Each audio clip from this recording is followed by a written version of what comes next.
കാരുണ്യവാനായ ദൈവമേ, പ്രത്യേകമായി ഇന്നേ ദിവസം നിത്യജീവൻ ശുശ്രൂഷയിൽ പങ്കെടുക്കുന്ന എല്ലാ മക്കളെ സമർപ്പിക്കുന്നു. നല്ല ഒരു സമരിയാക്കാരൻ ഞങ്ങളുടെയൊക്കെ ജീവിതത്തിൽ ഉടലെടുക്കുവാൻ ദൈവത്തിൻ്റെ കൃപ ഇന്നത്തെ ശുശ്രൂഷ വഴി ഞങ്ങൾക്ക് നൽകണമേ. പിതാവായ ദൈവമേ, അവിടുത്തെ സ്നേഹം, പുത്രനായ ഈശോയെ അവിടുത്തെ സംരക്ഷണം, പരിശുദ്ധാത്മാവെ അവിടുത്തെ ബോധ്യങ്ങൾ ഞങ്ങളെ വെളിപ്പെടുത്തണമേ. പരിശുദ്ധ ദൈവമാതാവെ, ഇന്ന് ഈ ശുശ്രൂഷയിൽ പങ്കെടുക്കുന്ന എല്ലാ മക്കളുടെ മേലും ദൈവത്തിൻ്റെ കൃപയും അനുഗ്രഹം ഉണ്ടാകാൻ ഈ സമയം പ്രാർത്ഥിക്കുന്നു.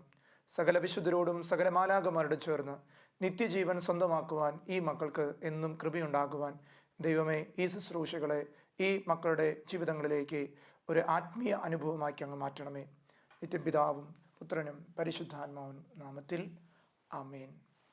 വിശുദ്ധിയിൽ ഏറ്റവും സ്നേഹമുള്ളവരെ, നിത്യജീവൻ ശുശ്രൂഷയിലേക്ക് ഏറ്റവും സ്നേഹത്തോടെ എന്നും കടന്നു വന്ന് പ്രാർത്ഥിക്കുന്ന ദൈവജനമേ, ഇന്ന് നാം ചിന്തിക്കുന്നത് ഒരു നല്ല സമരിയാക്കാരനെ കുറിച്ചാണ്. ഒത്തിരി പ്രാവശ്യം കേട്ടും നമ്മൾ ഒത്തിരി പ്രാവശ്യം ധ്യാനിച്ചിട്ടുള്ള ഒരു വചനഭാഗമാണ് ലൂക്കായുടെ സുവിശേഷം 10-ാം അധ്യായം 25 മുതൽ 27 വരെയുള്ള വാക്യങ്ങൾ. നല്ല സമരിയാക്കാരൻ. ബൈബിളിൽ നല്ലതെന്ന് വിളിക്കപ്പെട്ടതെല്ലാം ദൈവം പറഞ്ഞ വാക്കുകളാണ്. ഞാൻ എല്ലാം സൃഷ്ടിച്ചു, ഉണ്ടാകട്ടെ എന്ന് പറഞ്ഞു, എല്ലാം നല്ലതാക്കി ഉണ്ടാക്കിയെടുത്തു. നല്ലത് എന്ന വാക്കിന് തന്നെ നമ്മുടെയൊക്കെ ജീവിതത്തിൽ എപ്പോഴും കേൾക്കാൻ ആഗ്രഹിക്കുന്ന ഒരു കാര്യമാണ്. നമ്മെക്കുറിച്ച് മറ്റുള്ളവർ നല്ലത് പറയണമെന്ന് ആഗ്രഹിക്കുന്ന വ്യക്തിത്വങ്ങളാണ് നമ്മൾ ഓരോരുത്തരും. അങ്ങനെയെങ്കിൽ ദൈവം വചനത്തിൽ നല്ല കളൻ എന്നൊരുവിനെ വിളിച്ചിട്ടുണ്ട്. അവൻ്റെ ജീവിതത്തിൽ അവസാന ഘട്ടങ്ങളിൽ അവൻ ദൈവത്തെ കണ്ടുമുട്ടിയപ്പോൾ അവൻ്റെ ജീവിതത്തിൽ നന്മ കടന്നു വന്നു. ഈശോ ഒരു ഉപമ വഴിയാണ് നല്ല സമരിയക്കാരനെ നമുക്ക് പരിചയപ്പെടുത്തുന്നത്. നീമഞ്ജർ ദൈവത്തെ സന്നിധി വന്ന് ഒരു ചോദ്യം ചോദിക്കുന്നുണ്ട്. ഒരു നീമഞ്ജൻ വന്ന് ചോദിക്കുന്ന ചോദ്യമുണ്ട്, ഞാൻ നിത്യജീവൻ പ്രാപിക്കാൻ എന്ത് ചെയ്യണം? ഇന്ന് നമ്മൾ കാണുന്ന ഈ ശുശ്രൂഷയും നിത്യജീവൻ എന്ന ശുശ്രൂഷയാണ്. നമ്മുടെ അവസാനം ദൈവത്തിലെത്താൻ നമ്മൾ എന്ത് ചെയ്യണം? അതുകൊണ്ട് ഈ നീമഞ്ജൻ ചോദിക്കുന്നുണ്ട്. അപ്പോൾ ഈശോ ചോദിക്കുന്നുണ്ട്, നീ നിയമത്തിൽ എന്ത് വായിക്കുന്നു? കാരണം ഈശോ തൻ്റെ വചനം വഴി തന്നെ, പഴയ നിയമ വചനം വഴി തന്നെ അവർക്കത് വ്യാഖ്യാനിച്ചു കൊടുക്കുന്നതായിട്ട് നമുക്ക് തിരുവചനങ്ങളിൽ പല ഭാഗങ്ങളിൽ പോകുമ്പോൾ മനസ്സിലാകും. അപ്പോൾ മനുഷ്യൻ 2 തിരുവചനങ്ങൾ, പഴയ നിയമപുസ്തകത്തിലെ 2 തിരുവചനങ്ങൾ കൂട്ടിച്ചേർത്താണ് അദ്ദേഹം പറയുന്നത്. ഒന്ന് നിയമാവർത്തന പുസ്തകം 6-ാം അധ്യായം 5-ാം വാക്യവും, അതുപോലെ തന്നെ ലേവ്യരുടെ പുസ്തകം 19-ാം അധ്യായം 18-ാം വാക്യവും കൂട്ടിച്ചേർത്താണ് അദ്ദേഹം പറയുന്നത്. അദ്ദേഹം പറയുന്നുണ്ട്, പൂർണ്ണ ഹൃദയത്തോടും പൂർണ്ണ ആത്മാവോടും സർവ്വശക്തിയോടും കൂടെ ദൈവത്തെ സ്നേഹിക്കണം, എന്നെപ്പോലെ തന്നെ എൻ്റെ അയൽക്കാരനെയും ഞാൻ സ്നേഹിക്കണം. സ്നേഹമാണ് ഈ വചനങ്ങളിലെല്ലാം നമ്മെ പരിചയപ്പെടുത്തി തരുന്നത്. അതുകൊണ്ട് സ്നേഹമുള്ളവർ, ഈശോ പറഞ്ഞു, നീ അതുപോലെ ചെയ്യുക. അപ്പോൾ ഈശോ ഈ നിയമജൻ ചോദിക്കുന്നുണ്ട്, ആരാണ് എൻ്റെ യഥാർത്ഥ അയൽക്കാരൻ? സ്നേഹമുള്ളവർ, നമ്മളെല്ലാം ചിന്തിക്കണം. നമ്മുടെയൊക്കെ ജീവിതത്തിൽ നമ്മൾ തിരിച്ചറിയേണ്ട ഏറ്റവും വലിയ സത്യമാണ്, എന്നിൽ ഒരു നല്ല സമരിയക്കാരനുണ്ടോ? നമുക്കറിയാം, യേശുനാഥൻ ഈ ക്രിസ്തു മതം സ്ഥാപിച്ചത് വേറെ ഒന്നിനും വേണ്ടിയിട്ടല്ല, കരുണ എന്ന പുണ്യം ഈ ലോകത്ത് കാണിക്കാനാണ്. ക്രിസ്തീയത എന്ന് പറയുന്നത് കരുണ മറ്റുള്ളവർക്ക് പങ്കുവെച്ചു കൊടുക്കാനുള്ളതാണ്. അതുകൊണ്ട് തന്നെ ഇന്ന് നമ്മൾ സഭയെക്കുറിച്ച് പഠിക്കുമ്പോഴേക്കും സഭയുടെ മുഖം തന്നെ കരുണയാണ്. അപരനോട്, സഹോദരങ്ങളോട്, വേദനിക്കുന്നവനോട്, തകർന്നവനോട്, തളർന്നവനോട്, ആരുമില്ലാത്തവനോട് കരുണ കാണിക്കുക. ഇന്ന് സഭയുടെ വ്യത്യസ്ത തലങ്ങളിലേക്ക് നമ്മൾ നോക്കിയാൽ ഈ കരുണയുടെ മുഖം നമുക്ക് കാണാൻ സാധിക്കും. അതുകൊണ്ട് തന്നെ ഈശോ സ്ഥാപിച്ച ഈ ക്രിസ്തു മതത്തിൻ്റെ യഥാർത്ഥ അർത്ഥം എന്ന് പറയുന്നത് കരുണ കാണിക്കുക. കരുണയുടെ മതമാണ് ക്രിസ്തീയ മതം എന്ന് പറയുന്നത്. അതുകൊണ്ട് തന്നെ നമുക്ക് തിരിച്ചറിയാം എന്തിനാണ് ഈശോ ഈ നല്ല സമരിയക്കാരൻ്റെ ഉപമ നമുക്ക് വേണ്ടി പങ്കുവെക്കപ്പെട്ടത്. ഈശോ തൻ്റെ ജീവിതത്തിൽ ഇതാണ് കാണിച്ചു തന്നത്. ഒരു നല്ല സമരിയക്കാരനെ പോലെ ഈ ലോകത്ത് ജീവിച്ചു. ആരോടും ആർക്കും വേണ്ടിയും കുറ്റം വിധിക്കാതെ, വിധിച്ചവനോട് മാറത്തടിച്ച് സ്നേഹിക്കുന്നത് പോലെ മാറ് കാണിച്ചു കൊടുക്കുന്നവനെ പോലെ കാണിച്ച് ജീവിച്ച ഒരു ദൈവം. അതുകൊണ്ട് തന്നെ നമുക്കൊന്ന് ചിന്തിക്കാം, എൻ്റെ ജീവിതത്തിൽ ഈ കരുണ കാണിക്കാൻ, എൻ്റെ ജീവിതത്തിൽ ഈ കരുണയ്ക്ക് വേണ്ടി ജീവിക്കാൻ എന്തൊക്കെ എൻ്റെ ജീവിതത്തിൽ മാറ്റം വരുത്തണം? നമ്മളറിയാം, തിരിച്ചറിയാം, ഇങ്ങനൊരു വാചകം കേട്ടിട്ടുണ്ട്. അതിപ്രകാരമാണ്, ദൈവത്തെ മറന്ന് മനുഷ്യനെയോ മനുഷ്യനെ മറന്ന് ദൈവത്തെയോ യഥാവധി സ്നേഹിക്കാൻ കഴിയില്ല. ദൈവത്തിന് വേണ്ടി മനുഷ്യനെ മറക്കുകയോ മനുഷ്യന് വേണ്ടി ദൈവത്തെ മറക്കുകയോ ചെയ്യുന്നത് ആത്മീയതയല്ല. ഒരിക്കൽ കൂടി അച്ഛൻ പറയാം, ദൈവത്തെ മറന്ന് മനുഷ്യനെയോ മനുഷ്യനെ മറന്ന് ദൈവത്തെയോ യഥാവിധി സ്നേഹിക്കാൻ പറ്റില്ല. സ്നേഹമുള്ളവരെ, ഇപ്പോൾ ദൈവത്തെ മറന്ന് മനുഷ്യനെ സ്നേഹിക്കുന്ന വ്യക്തികൾക്ക് യഥാർത്ഥത്തിൽ ദൈവം ആരാണെന്ന് തിരിച്ചറിയാൻ പറ്റില്ല. എന്നാൽ ദൈവത്തെ മാത്രം സ്നേഹിക്കുന്നവനെ മനുഷ്യനെ ആരും സ്നേഹിക്കില്ല. മനുഷ്യരെല്ലാം ഈ ലോകത്ത് തെറ്റുള്ളവരാണെന്ന് ചിന്തിക്കുന്നവനും അവൻ്റെ ജീവിതത്തിൽ ആത്മീയ നഷ്ടപ്പെട്ടു. അതിനെ തുടർന്ന് പറയുകയാണ്, ദൈവത്തിന് വേണ്ടി മനുഷ്യനെ മറക്കുകയോ. അപ്പം ഞാൻ എൻ്റെ ദൈവിക കാര്യങ്ങളിൽ, ആത്മീയ കാര്യങ്ങളിൽ ഞാൻ ജീവിക്കുമ്പോൾ എൻ്റെ സഹപാഠികളെ ഞാൻ മറന്നു പോകുക, എൻ്റെ കൂടെയുള്ളവർ മറന്നു പോകുമ്പോൾ യഥാർത്ഥത്തിൽ നമുക്കുണ്ടാകുന്നത് ദൈവത്തോടുള്ള സ്നേഹത്തിൻ്റെ ആഴക്കുറവാണ്. എന്നിട്ട് തിരിച്ചു പറയുകയാണ്, മനുഷ്യന് വേണ്ടി ദൈവത്തെ മറക്കാം. പലപ്പോഴും മനുഷ്യരുടെ പ്രീതി കിട്ടാൻ ഈ ലോകത്ത് പലരും ദൈവത്തെ മറന്നു പോകാറുണ്ട്. അതുകൊണ്ട് ദൈവവും മനുഷ്യനുമായിട്ടുള്ളൊരു ബന്ധമുണ്ട്. ഞാൻ ദൈവത്തോട് ബന്ധം പുലർത്തുന്നുണ്ടെങ്കിൽ അതേ ബന്ധം തന്നെ എൻ്റെ സഹപാഠികൾ, എൻ്റെ സഹോദരങ്ങളുമായിട്ട് എനിക്ക് ബന്ധം പുലർത്താൻ സാധിക്കണം. അവിടെയാണ് യഥാർത്ഥത്തിൽ നമ്മുടെ ക്രിസ്തീയത വളരുന്നത്. അവിടെയാണ് യഥാർത്ഥത്തിൽ ഒരു വ്യക്തിയുടെ ഉള്ളിൽ കരുണയുണ്ടാകുന്നത്. എപ്പോഴും ദൈവത്തോട് പ്രാർത്ഥിച്ചിരിക്കുന്നവന് മനുഷ്യനുമായിട്ട് ബന്ധപ്പെടാൻ സാധിക്കുന്നില്ലെങ്കിൽ അത് വലിയ അപകടമാണ്. മോശ ദൈവവുമായിട്ട് ബന്ധപ്പെട്ടിട്ടുണ്ടെങ്കിലും അവൻ തിരിച്ചിറങ്ങി വന്ന് മനുഷ്യരോട് ആ അനുകമ്പ കാണിക്കുന്നുണ്ട്, ആ സ്നേഹം പങ്കുവെക്കുന്നുണ്ട്. ഇതായിരിക്കണം യഥാർത്ഥത്തിൽ ഒരു ക്രൈസ്തവ ആത്മീയതയുടെ ഏറ്റവും വലിയ കൃപ. സ്നേഹമുള്ളവരെ, അതുകൊണ്ട് തന്നെ നമ്മൾ യഥാർത്ഥത്തിൽ ഈ സമരിയക്കാരനെ നമ്മൾ തിരിച്ചറിയണം. ഒരു മുറിവേറ്റ മനുഷ്യനെ ഈ വചനത്തിൽ പറയുന്നുണ്ട്. വചനം പറയുകയാണെങ്കിൽ യഥാർത്ഥത്തിൽ പറയുകയാണ് ഒരു യഹൂദനായിരുന്നു. കാരണം യഹൂദരും സമരിയക്കാരും തമ്മിൽ വളരെ വ്യത്യാസമുണ്ട്. യഹൂദർ ഒരിക്കലും സമരിയക്കാരെ അംഗീകരിക്കില്ല. നമുക്കറിയാം, വലിയ ഒരു ഉയർന്ന തലത്തിലിരിക്കുന്നവരാണ് യഹൂദർ. എന്നാൽ അതിന് അടിമകൾ അല്ലെങ്കിൽ താഴെയുള്ളവരാണ് സമരിയക്കാർ. അതുകൊണ്ട് ഇവർ തമ്മിലുള്ള അളവുകോലുകൾ വലിയ വ്യത്യാസമുണ്ട്. അവരുടെ സ്വഭാവത്തിൽ, രീതിയിൽ, അവരുടെ പ്രവർത്തനങ്ങളിലെല്ലാം വ്യത്യാസമുണ്ട്. അതുകൊണ്ട് യഹൂദർ എവിടെയുണ്ടോ അവിടെ സമരിയക്കാർ തല ഉയർത്തി നോക്കില്ല, അവിടെ നിൽക്കില്ല. അതുകൊണ്ട് സ്നേഹങ്ങളെ തിരിച്ചറിയുക, ഇവിടെയാണ് ഈ സമരിയക്കാരൻ കടന്നു വരുന്നത്. യഹൂദൻ അവിടെ തകർന്നു കിടക്കുന്ന യഹൂദൻ്റെ അടുത്തേക്ക് സമരിയക്കാരൻ വരുന്നത്. മുറിവേറ്റ് കിടക്കുന്ന ഒരു സഹയാത്രികന്റെ വേദന തിരിച്ചറിയാതെ പോകുന്ന ഒരു വ്യക്തിയല്ല ഒരു സമരിയക്കാരൻ. മുറിവേറ്റ് കിടക്കുന്ന ഒരു സഹയാത്രികൻ, അവൻ്റെ മതം നോക്കിയാൽ അവൻ യഹൂദനാണ്. ഞാൻ യഥാർത്ഥത്തിൽ ഒരു സമരിയക്കാരൻ. അവിടെ ആ മുറിവ് നോക്കാതെ അവൻ്റെ രീതികളെ, അവൻ്റെ സ്വഭാവങ്ങളെ, അവൻ്റെ സമ്പത്തിനെ, അവൻ്റെ കഴിവുകളെ എല്ലാം നോക്കിക്കഴിഞ്ഞാൽ ഞാനേക്ക് തിരിച്ചു പോകും. നമുക്കറിയാം, പല വഴികളിലും അപകടങ്ങൾ ഉണ്ടാകുമ്പോൾ ചില പാവപ്പെട്ട മനുഷ്യർ വണ്ടിയിടിച്ച് കിടന്നാൽ ചില പണക്കാർ ആരെയും നോക്കാതെ കടന്നു പോകുന്ന പല കാഴ്ചകളും ഈ കാലഘട്ടങ്ങളിൽ നമ്മൾ കണ്ടുപോകാറുണ്ട്. അതിത്രയേ ഉള്ളൂ. അവനും ഞാനും തമ്മിലുള്ള അകലങ്ങൾ എനിക്ക് വളരെ വ്യത്യാസമാണ്. എനിക്കും അവനുമുള്ള കണ്ണ് ഒന്നാണ്, എനിക്കും അവനുമുള്ള അതരം ഒന്നാണ്. ഞാനും അവനും കഴിക്കുന്നത് ഒരേ ഭക്ഷണം, ഞാൻ ശ്വസിക്കുന്ന വായു ഒരുപോലെയുള്ളത്. എല്ലാത്തിനും വലിയ വ്യത്യാസങ്ങളൊന്നുമില്ല. എന്നാൽ മനുഷ്യൻ വ്യക്തിത്വങ്ങളിൽ അല്ലെങ്കിൽ രീതികളിൽ ചില മാറ്റങ്ങൾ വരുത്തുന്നു.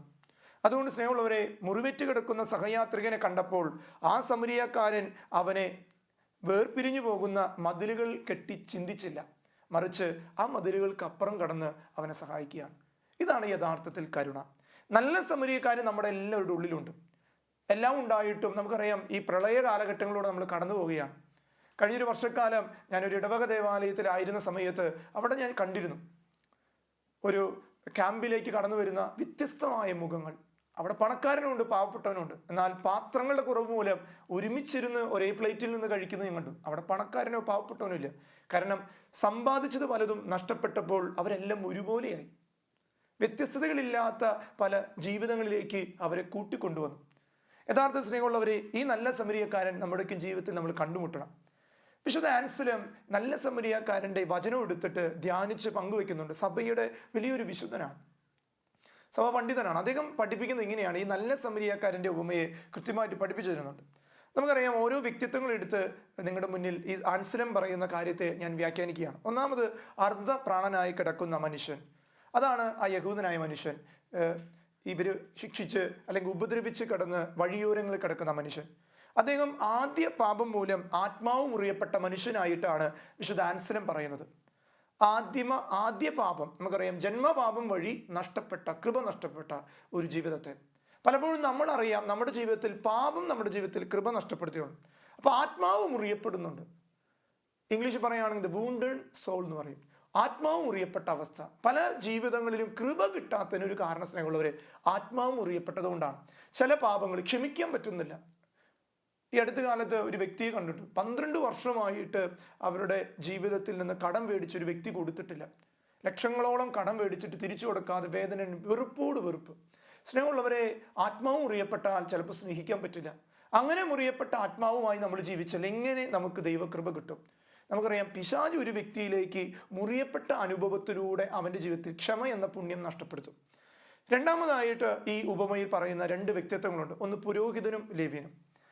ആൻസലം പറയുന്നത് ഇങ്ങനെയാണ്: രക്ഷിക്കാൻ കഴിയാത്ത പഴയ നിയമത്തിലെ യഹൂദ മതത്തെ പ്രതിനിധീകരിക്കുന്നു.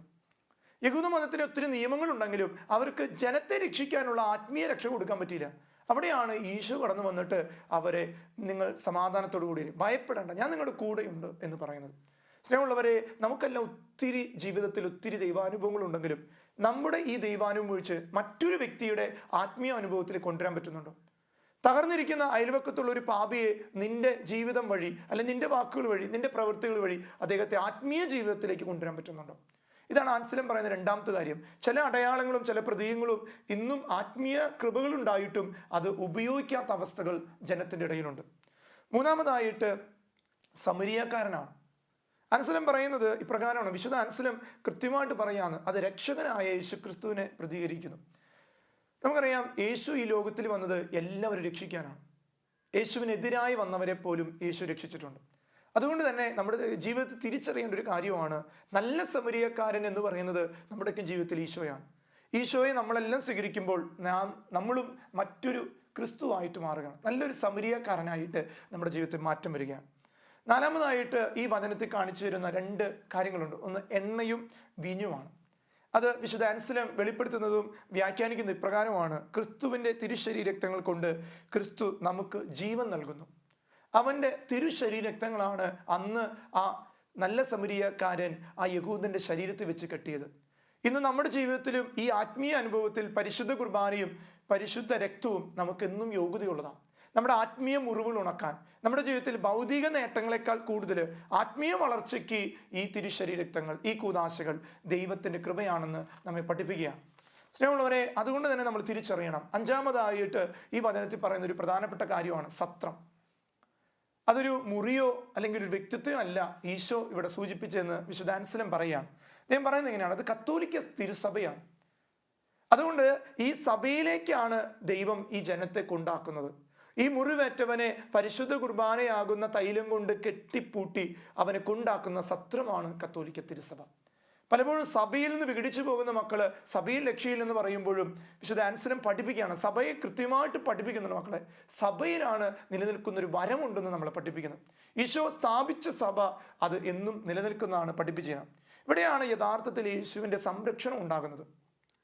ആറാമതായിട്ട് സത്രം സൂക്ഷിപ്പുകാരനാണ്. പരിശുദ്ധാത്മാവിനെയാണ് ഇവിടെ പ്രതിനിധാനം ചെയ്യുന്നത്. നമുക്കറിയാം, ഈശോ പറഞ്ഞു, ഞാൻ നിങ്ങൾക്കൊരു സഹായകന് തരും. ഈശോ ഈ സത്രത്തിലേക്ക് ഈ മുറിവേറ്റ മനുഷ്യനെ കൊണ്ടാക്കിയിട്ട് പറഞ്ഞു, ഞാൻ തിരിച്ചു വരുന്നത് വരെ ഈ വ്യക്തിയെ നോക്കണം.